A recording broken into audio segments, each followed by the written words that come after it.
And what we have here is the Travelers Rest Building, established in 1812. This is in Greenfield, Ohio, home of Johnny Paycheck.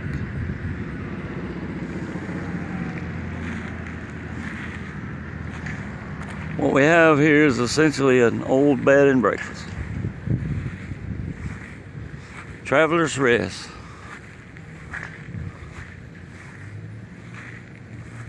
Was built by Noble Crawford. It is on the National Register of Historic Places by the United States Department of Interior. Yeah, they have special events here now, weddings, whatever. But it was originally built as a hotel or a bed and breakfast back in the day, or boarding house. When you walk around to the side,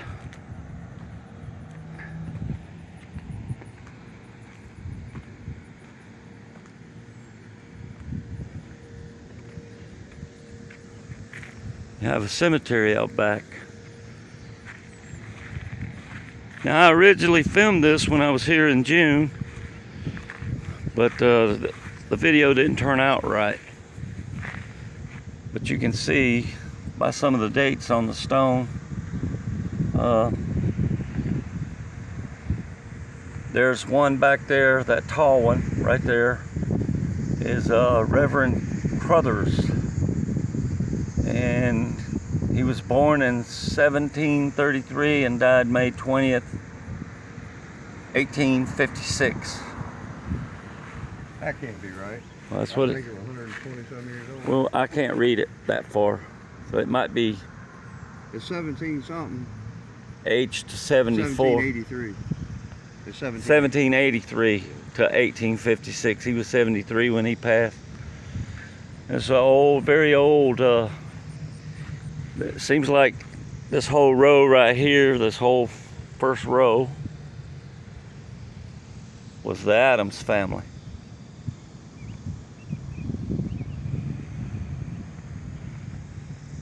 They're very old. Probably one of the oldest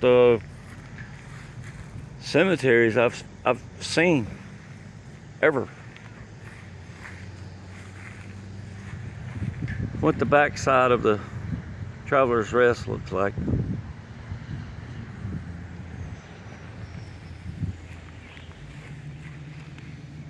This is in Greenfield, Ohio.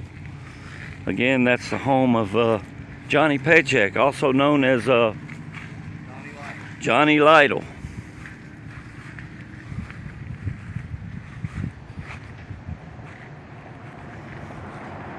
Greenfield is a small town. We're on the end of it. Across the street is the National Historical Society. That building right there, that's an old tannery. That's where back in the day you bought saddles, stuff like that. Probably harnesses for your horses and stuff. That's a tannery, the old tannery.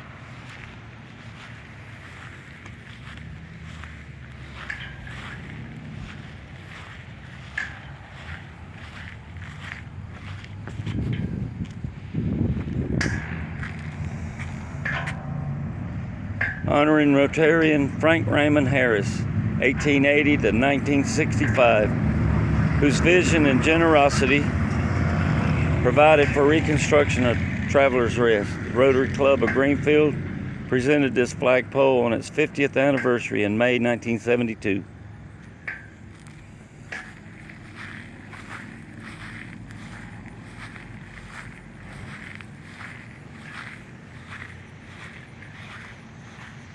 The First Presbyterian Church stood on this site somewhere. This is just a marker. It's not there no more.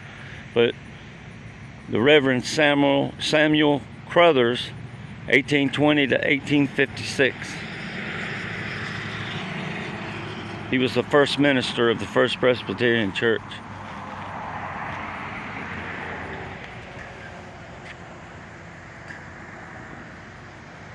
They do have soldiers from the Civil War from both sides buried here.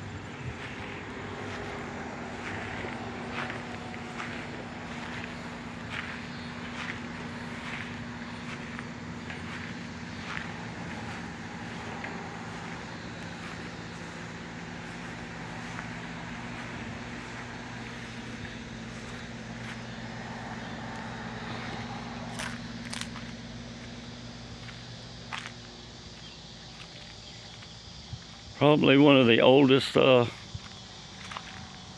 cemeteries I've ever seen. I don't see any modern graves at all in here. So a lot of the early settlers are probably buried here. I would have to check with the Historical Society to get all the details, but I don't see any modern graves at all in this cemetery.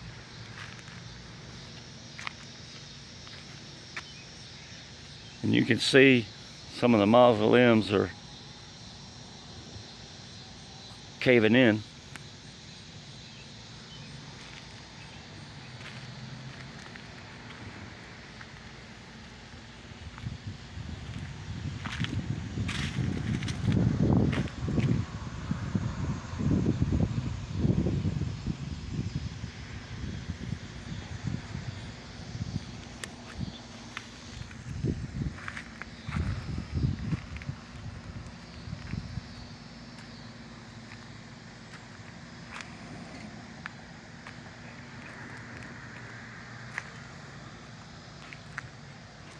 Now, Johnny Paycheck, also known as Johnny Lytle, that was his given name at birth, Johnny Lytle. He lived right up this road. Donnie Lytle. Donnie Lytle, I'm sorry. Donnie Lytle was his given name. I'm sorry. Let me correct that. Donnie Lytle is his given name. Johnny Paycheck was his stage name, but he lived right up this road. And you go up 1 block and turn to the right and go up, they said 2 blocks, right? Yep. And then turn to the left, and it would have been the first house on the left. Now, his original house is no longer located up here. It was torn down after his death, and he died in 2003, correct? He passed away in 2003, and after he passed away, his original home, childhood home, was torn down, and it has been replaced with a new modern home, and it's no longer there. But this was his hometown of Greenfield, Ohio.